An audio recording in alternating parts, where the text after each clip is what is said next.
ಮುಡಾ ಹಗರಣವನ್ನ ಖಂಡಿಸಿ BJP JDS ನಡೆಸ್ತಾ ಇರುವಂತಹ ಪಾದಯಾತ್ರೆ 8ನೇ ದಿನ ಮುಂದುವರೆದಿದೆ. ರಾಘವೇಂದ್ರ ಸ್ವಾಮಿ ಮಠದಲ್ಲಿ ಬಿಜೆಪಿ ರಾಜ್ಯಾಧ್ಯಕ್ಷ ಬಿವೈ ವಿಜಯೇಂದ್ರ ಪೂಜೆ ಸಲ್ಲಿಸಿದ್ರು. ರಾಘವೇಂದ್ರ ಸ್ವಾಮಿ ಮಠದಿಂದ ಮಹಾರಾಜ ಮೈದಾನದವರೆಗೆ ಪಾದಯಾತ್ರೆ ಸಾಗುತ್ತೆ. ಸಿಎಂ ತವರು ಜಿಲ್ಲೆಯಲ್ಲೇ ಶಕ್ತಿ ಪ್ರದರ್ಶನ ಮಾಡ್ತಾ ಇದ್ದಾರೆ. ಮೈಸೂರಿನಲ್ಲಿ ಇಂದು ದೋಸ್ತಿ ನಾಯಕರು ಬೃಹತ್ ಸಮಾವೇಶ ಆಯೋಜಿಸಿದ್ದಾರೆ. ಕಾಂಗ್ರೆಸ್ ಪಕ್ಷಕ್ಕೆ ಜೆಡಿಎಸ್ ಕೌಂಟರ್ ಕೊಟ್ಟಿದೆ. ಫ್ಲೆಕ್ಸ್ ಮತ್ತು ಕರಪತ್ರಗಳ ಮೂಲಕ ತಿರುಗೇಟು ಕೊಟ್ಟಿದೆ. ಮೈಸೂರಿನಲ್ಲಿ ಕಾಂಗ್ರೆಸ್ ವಿರೋಧಿ ಸರ್ಕಾರದ ಹಗರಣಗಳ ಫ್ಲೆಕ್ಸ್ ಅಂತ ಹಾಕಲಾಗಿದೆ. ನಿನ್ನೆ ಕಾಂಗ್ರೆಸ್ ಸಮಾವೇಶದಲ್ಲಿ ದೇವೇಗೌಡರ ಕುಟುಂಬದ ಫ್ಲೆಕ್ಸ್ ಹಾಕಿ ಕಾಂಗ್ರೆಸ್ ಟಕ್ಕರ್ ಕೊಟ್ಟಿತ್ತು. ಮುಡಾ ಹಗರಣಗಳ ಪಾದಯಾತ್ರೆಯ ಬಳಿಕ ವಾಲ್ಮೀಕಿ ನಿಗಮದ ಹಗರಣವನ್ನೇ ಅಸ್ತ್ರವಾಗಿಸಿಕೊಳ್ಳಲು ಬಿಜೆಪಿ ಈಗ ಪ್ಲಾನ್ ಮಾಡಿದೆ. ಮಾಜಿ ಸಚಿವ ನಾಗೇಂದ್ರ ರಾಜಕೀಯ ಅಸ್ತಿತ್ವ ತಪ್ಪಿಸಲು ಬಿಜೆಪಿ ತಂತ್ರಗಾರಿಕೆ ಹೆಣಿತಾ ಇದೆ. ಪಾದಯಾತ್ರೆ ಮಾಡಿ ಕಾಂಗ್ರೆಸ್ಗೆ ಟಕ್ಕರ್ ಕೊಡಲು ಕೇಸರಿ ಪಡೆ ಸ್ಕೆಚ್ ಹಾಕಿದೆ. ಬಳ್ಳಾರಿ, ವಿಜಯನಗರ ಜಿಲ್ಲೆ ಬಗ್ಗೆ ಹೈಕಮಾಂಡ್ ವರದಿ ಕೇಳಿದೆ. ಮೈಸೂರು ಬಳಿಕ ಬಳ್ಳಾರಿಯತ್ತ ಕಾಂಗ್ರೆಸ್ ಬಿಜೆಪಿ ಚಿತ್ತ ನೆಟ್ಟಿದೆ. ಬಿಜೆಪಿಯಿಂದ ಮತ್ತೊಂದು ಪಾದಯಾತ್ರೆ ಬಗ್ಗೆ ಚರ್ಚೆ ನಡೀತಾ ಇದೆ. ಬಿಜೆಪಿ ಬಳಿಕ ಕಾಂಗ್ರೆಸ್ ನಾಯಕರು ಕೂಡ ಅಲರ್ಟ್ ಆಗಿದ್ದಾರೆ. ವಾಲ್ಮೀಕಿ ಹಗರಣವನ್ನು ವಿರೋಧಿಸಿ ಬಳ್ಳಾರಿ ಪಾದಯಾತ್ರೆಗೆ ಚರ್ಚೆ ನಡೆಸಲಾಗ್ತಾ ಇದೆ. ಸಂಡೂರು ಉಪಚುನಾವಣೆಗೆ ಎಫೆಕ್ಟ್ ಆಗದಂತೆ ತಂತ್ರವನ್ನು ರೂಪಿಸಲಾಗ್ತಾ ಇದೆ. ಮುಡಾ ಹಗರಣದಲ್ಲಿ ಸಿಎಂ ಸಿದ್ದರಾಮಯ್ಯ ರಾಜೀನಾಮೆ ನೀಡೋವರೆಗೂ ನಮ್ಮ ಹೋರಾಟ ನಿಲ್ಲೋದಿಲ್ಲ ಅಂತ ವಿಪಕ್ಷ ನಾಯಕ ಆರ್ ಅಶೋಕ್ ಹೇಳಿದ್ದಾರೆ.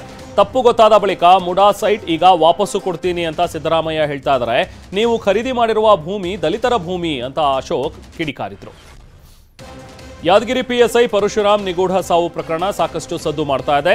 ಸಿಐಡಿ ತನಿಖೆಯ ವೇಳೆ ಪಿಎಸ್ಐ ಪರಶುರಾಮ್ ಮನೆಯಲ್ಲಿ ಡೈರಿ ಒಂದು ಪತ್ತೆಯಾಗಿದೆ. ಮೃತ ಪರಶುರಾಮ್ ಡೈರಿಯಲ್ಲಿ ಹಣಕಾಸಿನ ವಿಚಾರದ ಬಗ್ಗೆ ಬರೆದಿದ್ದಾರಾ ಅನ್ನೋದನ್ನ ಸಿಐಡಿ ತನಿಖೆ ನಡೆಸ್ತಾ ಇದೆ. ಈಗಾಗಲೇ ಪರಶುರಾಮ್ ಮನೆಯಲ್ಲಿ ಸಿಕ್ಕ ಹಣ ಸೇರಿ ಹಲವು ವಸ್ತುಗಳನ್ನು ಸಿಐಡಿ ಜಪ್ತಿ ಮಾಡಿದೆ. ಬೆಂಗಳೂರಿನಲ್ಲಿ ಇಡಿ ಅಧಿಕಾರಿಗಳು ಭರ್ಜರಿ ಬೇಟೆಯಾಡಿದ್ದಾರೆ. ಕೆಐಎಡಿಬಿ ಮುಖ್ಯ ಲೆಕ್ಕಾಧಿಕಾರಿ ವಾಣಿ ಮನೆಯಲ್ಲಿ 1.2 ಕೋಟಿ ರೂಪಾಯಿ ಜಪ್ತಿ ಮಾಡಲಾಗಿದೆ. ಬೆಂಗಳೂರಿನ ಆರ್ಆರ್ ನಗರದಲ್ಲಿರುವ ವಾಣಿ ನಿವಾಸದಲ್ಲಿ ಇಡಿ ಅಧಿಕಾರಿಗಳು ಹಣ ವಶಕ್ಕೆ ಪಡೆದಿದ್ದಾರೆ. ಟೆಂಪಲ್ ಬೆಲ್ ಅಪಾರ್ಟ್ಮೆಂಟ್ನಲ್ಲಿ ಇಡಿ ಅಧಿಕಾರಿಗಳು ತಲಾಶ್ ನಡೆಸ್ತಾ ಇದ್ದಾರೆ. ಧಾರವಾಡದ ಕೆಎಡಿಬಿ ಮೇಲೆ ಇಡಿ ಅಧಿಕಾರಿಗಳು ದಾಳಿ ಮಾಡಿದ್ದಾರೆ. ಕೆಎಡಿಬಿಯಿಂದ ಹಣ ಕೊಡಿಸೋದಕ್ಕೆ ಏಜೆಂಟ್ ಆಗಿ ಕೆಲಸ ಮಾಡ್ತಾ ಇದ್ದ ರವಿ ಕುರಬೇಟನನ್ನ ವಶಕ್ಕೆ ಪಡೆದು ವಿಚಾರಣೆ ನಡೆಸಲಾಗ್ತಿದೆ. ಚಿಕ್ಕಮಲಿಗವಾಡ ಗ್ರಾಮದ ರವಿ ಮನೆಯಲ್ಲಿ ಕೆಲ ದಾಖಲೆಗಳನ್ನು ವಶಕ್ಕೆ ಪಡೆಯಲಾಗಿದೆ. ಭೂಸ್ವಾಧೀನ ಆಗಿದ್ದ ಜಮೀನಿನ ಮೇಲೆಯೇ ಮತ್ತೊಮ್ಮೆ ನಕಲಿ ಭೂಸ್ವಾಧೀನ ಮಾಡಿದ್ದು ಬಯಲಾಗಿದೆ.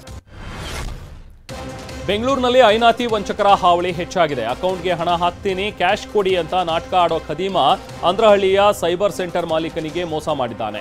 ಮೆಡಿಕಲ್ ಎಮರ್ಜೆನ್ಸಿ ಇದೆ ಅಂತ ಹೇಳಿ 10,000ಕ್ಕೆ ಬೇಡಿಕೆ ಇಡ್ತಾನೆ. ಇನ್ನು ಸ್ಕ್ಯಾನ್ ಮಾಡುವಾಗ ನೆಟ್ ಆಫ್ ಮಾಡ್ತಾನೆ. ಫೇಕ್ ಆಪ್ ಮೂಲಕ ಪೇಮೆಂಟ್ ಸಕ್ಸಸ್ ತೋರಿಸಿ ಜೂಟ್ ಆಗಿದ್ದು ಬಯಲಾಗಿದೆ. ಬೆಂಗಳೂರಲ್ಲಿ ಲವ್ ಸೆಕ್ಸ್ ಧೋಕಾ ಕಹಾನಿ ಬಯಲಾಗಿದೆ. ಗಂಡ ಬಿಟ್ಟವಳಿಗೆ ಬಾಳು ಕೊಡ್ತೀನಿ ಅಂತ ಹೇಳಿ ಕ್ಯಾಬ್ ಚಾಲಕ ಮೋಸ ಮಾಡಿದ್ದಾನಂತೆ. ರೀಲ್ಸ್ಗೆ ಕಮೆಂಟ್ ಮಾಡಿ ಇನಿಯ ಹತ್ತಿರ ಆಗಿದ್ದ, ಮೆಸೇಜ್ ಮಾಡ್ತಾ ಮನೆಯವರೆಗೂ ಕೂಡ ಬಂದಿದ್ದ. ನಿನ್ನನ್ನೇ ಮದುವೆ ಆಗ್ತೀನಿ ಅಂತ ಹೇಳಿ ಒಟ್ಟಿಗೆ ವಾಸವಿದ್ದು ಎಲ್ಲ ಮುಗಿದ ಮೇಲೆ ಡ್ರೈವರ್ ಎಸ್ಕೇಪ್ ಆಗಿದ್ದಾನೆ ಅಂತ ಹೇಳಿ ಆರೋಪ ಮಾಡಲಾಗಿದೆ. ಕ್ಯಾಬ್ ಚಾಲಕ ಪ್ರಜ್ವಲ್ ಎಂಬಾತನ ವಿರುದ್ಧ ಮೋಸ ಹೋದ ಮಹಿಳೆ ಈಗ ಪೊಲೀಸ್ ಠಾಣೆ ಮೆಟ್ಟಿಲೇರಿದ್ದಾಳೆ. ಮೊದಲ ಗಂಡ ಕುಡಿದು ನಿತ್ಯ ಕಿರುಕುಳ ಕೊಡ್ತಿದ್ದಂತೆ. ಈ ಕಾರಣಕ್ಕೆ 6 ವರ್ಷ ಸಂಸಾರ ಮಾಡಿ ತವರು ಮನೆಗೆ ಹೋಗಿದ್ಲು. ಕಳೆದ 1 ವರ್ಷದಿಂದ ಬೆಂಗಳೂರಿನಲ್ಲಿ ಪ್ರತ್ಯೇಕ ವಾಸವಾಗಿದ್ಲು. ಆಕೆ ಮಾಡ್ತಾ ಇದ್ದ ರೀಲ್ಸ್ಗೆ ಕಮೆಂಟ್ ಹಾಕ್ತಾ ಇದ್ದ ಪ್ರಜ್ವಲ್ ಪಟಾಯಿಸಿ ಇದೀಗ ಧೋಕಾ ಮಾಡಿದ್ದಾನೆ ಅಂತ ಹೇಳಿ ಆರೋಪ ಮಾಡಲಾಗಿದೆ. ಕೊಲೆ ಕೇಸ್ನಲ್ಲಿ ಜೈಲು ಪಾಲಾಗಿರೋ ದರ್ಶನ್ ವಿಲವಿಲ ಅಂತಿದ್ದಾರೆ. ದರ್ಶನ್ ಜೈಲು ಸೇರಿ ಇಂದಿಗೆ 50 ದಿನ ಕಳೆದಿದೆ. ಜೂನ್ 22ರಂದು ಜೈಲು ಸೇರಿದ ದರ್ಶನ್ 50 ದಿನ ಕಳೆದರೂ ಬೇಲ್ಗಾಗಿ ಮೊರೆ ಹೋಗಿಲ್ಲ. ಚಾರ್ಜ್ ಶೀಟ್ ಸಲ್ಲಿಕೆವರೆಗೂ ಕೂಡ ಕಾದು ನೋಡುವ ತಂತ್ರದ ಮೊರೆ ಹೋಗಿದ್ದಾರೆ. ಚಾರ್ಜ್ ಶೀಟ್ ಸಲ್ಲಿಕೆ ನಂತರ ಜಾಮೀನಿಗೆ ಅರ್ಜಿ ಸಲ್ಲಿಸಲು ಪ್ಲಾನ್ ಮಾಡಲಾಗಿದೆಯಂತೆ. ರೇಣುಕಾಸ್ವಾಮಿ ಕೊಲೆ ಕೇಸ್ನಲ್ಲಿ ಜೂನ್ 8ರಂದು ದರ್ಶನ್ ವಿರುದ್ಧ ಎಫ್ಐಆರ್ ದಾಖಲಾಗಿತ್ತು. ಜೂನ್ 11ರಂದು ದರ್ಶನ್ ಬಂಧನಕ್ಕೊಳಗಾಗಿದ್ರು. ಕೇಸ್ ತನಿಖೆ ಶುರುವಾಗಿ ಇಂದಿಗೆ 60 ದಿನ ಕಳೆದಿದ್ದು ಪೊಲೀಸರು ಇನ್ನೂ 30 ದಿನದ ಒಳಗೆ ಅಂದ್ರೆ ಸೆಪ್ಟೆಂಬರ್ 8ರ ಒಳಗೆ ಚಾರ್ಜ್ ಶೀಟ್ ಸಲ್ಲಿಸಬೇಕು. ಚಾರ್ಜ್ ಶೀಟ್ ಸಲ್ಲಿಕೆ ನಂತರ ಬೇಲ್ ಅರ್ಜಿ ಸಲ್ಲಿಸೋದಕ್ಕೆ ದರ್ಶನ್ ಚಿಂತಿಸಿದ್ದಾರಂತೆ. ಹಾಸನ ಜಿಲ್ಲೆಯಲ್ಲಿ ಮಳೆಯ ಆರ್ಭಟಕ್ಕೆ ಅವಾಂತರವೇ ಆಗಿದೆ. ಸಕಲೇಶಪುರ ಬಾಳುಪೇಟೆ ಮಧ್ಯೆ ಭೂಕುಸಿತವಾಗಿದೆ. ಬೆಂಗಳೂರು ಮಂಗಳೂರು ರೈಲ್ವೆ ಮಾರ್ಗದಲ್ಲಿ ಮತ್ತೆ ಭೂಕುಸಿತವಾಗಿದ್ದು ಸಂಚಾರ ಸ್ಥಗಿತವಾಗಿದೆ. ಬೆಂಗಳೂರು ಮತ್ತು ಕಣ್ಣೂರು, ಬೆಂಗಳೂರು ಮುರುಡೇಶ್ವರ ರೈಲು ಓಡಾಟಕ್ಕೆ ಬ್ರೇಕ್ ಹಾಕಲಾಗಿದೆ. ಇದರಿಂದಾಗಿ ಸಂಚಾರಕ್ಕೆ ವ್ಯತ್ಯಯವಾಗಿದೆ. ಭೂಕುಸಿತ ಮತ್ತು ಗುಡ್ಡ ಕುಸಿತ ಸ್ಥಳದಲ್ಲಿ ಜಿಯೋಲಾಜಿಕಲ್ ಸರ್ವೆ ನಡೆಯಲಿದೆ. ಚಿಕ್ಕಮಗಳೂರು ಜಿಲ್ಲೆ ಮುಳ್ಳಯ್ಯನಗಿರಿ ಬೆಟ್ಟದಲ್ಲಿ ಜಿಯೋಲಾಜಿಕಲ್ ಸರ್ವೆ ಆಫ್ ಇಂಡಿಯಾ ಪರಿಶೀಲನೆ ನಡೆಸಲಿದೆ. ಪಶ್ಚಿಮ ಘಟ್ಟ ಸಾಲಿನ ಚಂದ್ರದ್ರೋಣ ಪರ್ವತದ ಸಾಲಿನಲ್ಲಿ ಗುಡ್ಡ ಕುಸಿತವಾಗಿತ್ತು. ಜಿಲ್ಲೆಯಾದ್ಯಂತ 88 ಅಪಾಯಕಾರಿ ಸ್ಥಳಗಳ ಸರ್ವೆ ತಂಡ ಪರಿಶೀಲನೆ ನಡೆಸಿ ಮಾಹಿತಿ ಕಲೆ ಹಾಕಿದೆ. ಚಿಕ್ಕಮಗಳೂರು ಜಿಲ್ಲೆಯ ಇನಾಮದತ್ತ ದತ್ತಾತ್ರೇಯ ಬಾಬಾ ಬುಡನ್ ಸ್ವಾಮಿ ದರ್ಗಾದಲ್ಲಿ ವಸ್ತ್ರ ಸಂಹಿತೆ ಜಾರಿಗೆ ಪಟ್ಟು ಹಿಡಿಯಲಾಗಿದೆ. ಶೃಂಗೇರಿ ಶಾರದಾ ಮಠದಿಂದ ವಸ್ತ್ರ ಸಂಹಿತೆ ಜಾರಿ ಬೆನ್ನಲ್ಲೇ ಇನಾಮ್ ದತ್ತಪೀಠದಲ್ಲೂ ಕೂಡ ವಸ್ತ್ರ ಸಂಹಿತೆ ಜಾರಿಗೆ ಆಗ್ರಹಿಸಲಾಗಿದೆ. ಸೈಯದ್ ಬುಡೇನ್ ಶಾಖಾದ್ರಿ ವಂಶಸ್ಥರು ಜಿಲ್ಲಾಡಳಿತಕ್ಕೆ ಮನವಿ ಮಾಡಿದ್ದಾರೆ. ರಾಜ್ಯ ಮತ್ತು ಹೊರ ರಾಜ್ಯಗಳಿಂದ ಸಾವಿರಾರು ಭಕ್ತರು ದರ್ಗಾಕ್ಕೆ ಆಗಮಿಸುತ್ತಾರೆ. ಅಂಗನವಾಡಿ ಮಕ್ಕಳ ತಟ್ಟೆಗೆ ಮೊಟ್ಟೆ ಹಾಕಿ ಮತ್ತೆ ಕಾರ್ಯಕರ್ತೆ ಕಸಿದುಕೊಳ್ತಾ ಇದ್ದ ಆರೋಪ ಕೇಳಿಬಂದಿದೆ. ಕೊಪ್ಪಳ ಜಿಲ್ಲೆಯ ಕಾರಟಗಿ ತಾಲೂಕಿನ ಗುಂಡೂರು ಗ್ರಾಮದ ಅಂಗನವಾಡಿ ಕಾರ್ಯಕರ್ತೆ ಲಕ್ಷ್ಮಿ ಹಾಗೂ ಸಹಾಯಕಿಯನ್ನ ಶೈನಜಾ ಬೇಗಂನನ್ನ ಅಮಾನತು ಮಾಡಲಾಗಿದೆ. ಮಕ್ಕಳು ತಿನ್ನುವ ಮುಂಚೆ ಮೊಟ್ಟೆ ಕಸಿತಾ ಇದ್ರು. ಮಹಿಳಾ ಮತ್ತು ಮಕ್ಕಳ ಕಲ್ಯಾಣ ಇಲಾಖೆ ಅಧಿಕಾರಿಗಳು ಅಮಾನತು ಮಾಡಿ ಆದೇಶ ಹೊರಡಿಸಿದ್ದಾರೆ.